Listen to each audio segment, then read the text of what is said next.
हमने वोट तो दिया ही नहीं, ये आए कैसे?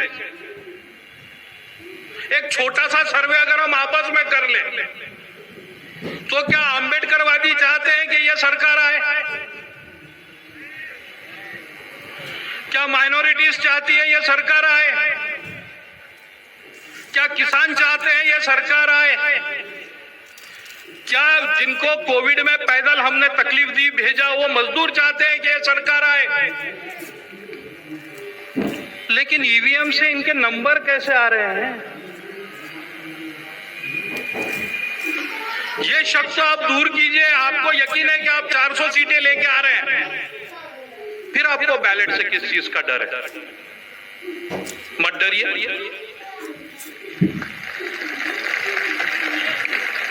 जब आपकी गारंटी काम कर रही है तो फिर आपको क्यों डर है कि अगर ईवीएम हम हटा देंगे और बैलेट ले आएंगे तो कुछ गड़बड़ी होगी? अगर ईवीएम के साथ आपको पेपर ट्रेल देना ही है तो भैया सीधा सीधा हमको बैलेट दे दो ना और साबित कर दो कि तुम हीरो हो, हम जीरो हैं।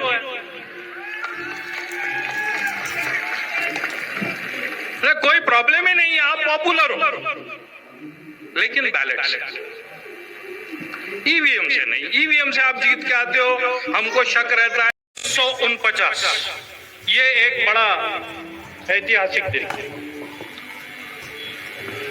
हम सब जानते हैं संविधान निर्माता डॉक्टर बाबा साहब आम्बेडकर, इन्होंने संविधान का निर्माण किया।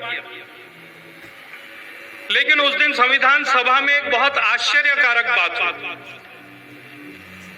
अमेंडमेंट नंबर 99 ये कॉल आउट हुआ और वो अमेंडमेंट मूव कर रहे थे डॉक्टर बाबा साहब आम्बेडकर खुद। संविधान का निर्माता अगर अपने ही संविधान में कोई अमेंडमेंट कर रहा है तो सोचिए वो कितना इंपॉर्टेंट होगा। और उस दिन वो अमेंडमेंट वो ले आए कि भारत के लोकसभा विधानसभा इसके इलेक्शन का सुपरिंटेंडेंट ये इलेक्शन कमीशन करेगा और वो इलेक्शन कमीशन ये एग्जीक्यूटिव से इंडिपेंडेंट होगा और उस इलेक्शन कमीशन को राष्ट्रपति तो अपॉइंट करेंगे लेकिन वो पार्लियामेंट के द्वारा बनाए गए कानून के तहत होगा। जब उनसे पूछा गया कि आप ऐन वक्त पे ये अमेंडमेंट क्यों ला रहे हैं तो डॉक्टर बाबा साहब आम्बेडकर ने कहा, मैं तो चाहता हूं कि इलेक्शन और इलेक्शन कमीशन ये सब्जेक्ट मूलभूत अधिकारों वाले चैप्टर में लूं, लेकिन मैं इसको एक अलग चैप्टर में रख रहा हूं, एक अलग पार्ट में रख रहा हूं ताकि डेमोक्रेसी की आत्मा कोई चुरा ना पाए। कोई एग्जीक्यूटिव, कोई मिनिस्टर, कोई पार्टी, कोई सत्ताधारी लोगों के वोट चुराकर डेमोक्रेसी पे कब्जा ना करता है। लेकिन 6 महीने पहले हमने देखा कि इस सरकार ने क्या किया, तो इलेक्शन कमिश्नर चुनने वाली जो समिति थी उसको ही डाउनग्रेड कर दिया ताकि अपने पसंद का कोई नीचे लेवल का अधिकारी वहां ला करके बिठा पाए। संवैधानिक मॉरलिटी की, संविधान के आत्मा की हत्या। इलेक्टोरल बॉन्ड हमने देखा, जिन इलाकों में माइनॉरिटीज रहती है वहां के वोटर लिस्ट की रोज शिकायत,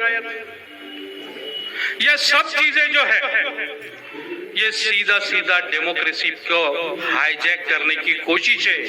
लेकिन मैं मुबारकबाद देना चाहूंगा आप सभी को कि कल पहली बार सुप्रीम कोर्ट ने इतने दिनों बाद एक आशा की किरण दिखाई और इलेक्टोरल बॉन्ड को खत्म कर दिया। तो अब क्या बचता है? वो कहते हैं कि ईवीएम पूरी तरह से सेफ है। वो कहते हैं कि ईवीएम को हैक करता हुआ कोई आज तक साबित नहीं कर पाया,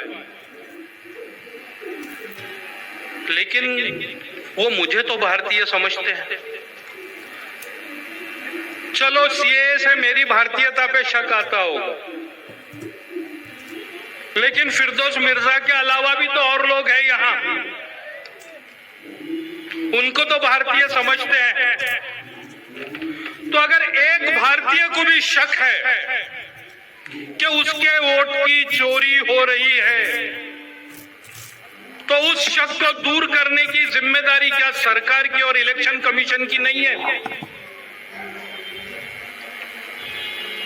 वो कह सकते हैं कुछ भी, लेकिन वो ये नहीं भूल सकते कि उन्होंने डॉक्टर बाबा साहब अंबेडकर द्वारा रचित संवैधानिक शपथ ली है।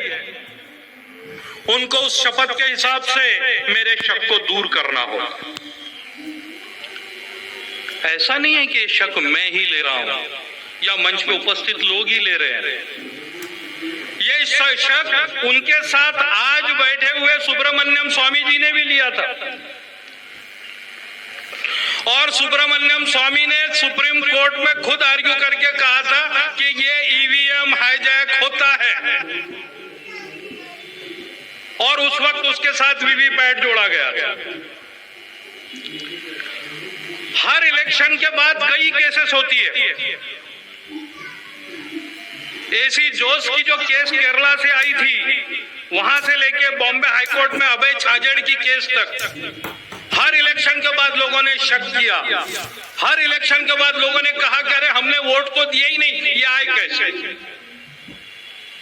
एक छोटा सा सर्वे अगर हम आपस में कर लें, तो क्या अंबेडकरवादी चाहते हैं कि यह सरकार आए?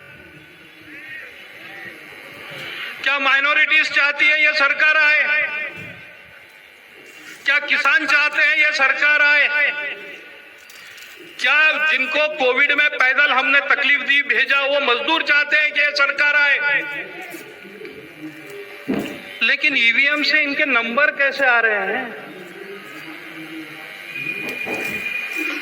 ये शक तो आप दूर कीजिए। आपको यकीन है कि आप 400 सीटें लेके आ रहे हैं, फिर आपको बैलेट से किस चीज का डर है?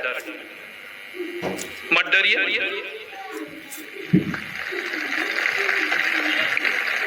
जब आपकी गारंटी काम कर रही है, तो फिर आपको क्यों डर है कि अगर ईवीएम हम हटा देंगे और बैलेट ले आएंगे तो कुछ गड़बड़ी होगी? अगर ईवीएम के साथ आपको पेपर ट्रेल देना ही है, तो भैया सीधा सीधा हमको बैलेट दे दो ना, और साबित कर दो कि तुम हीरो हो, हम जीरो हैं। कोई प्रॉब्लम ही नहीं है, आप पॉपुलर हो, लेकिन बैलेट से, ईवीएम से नहीं। ईवीएम से आप जीत के आते हो, हमको शक रहता है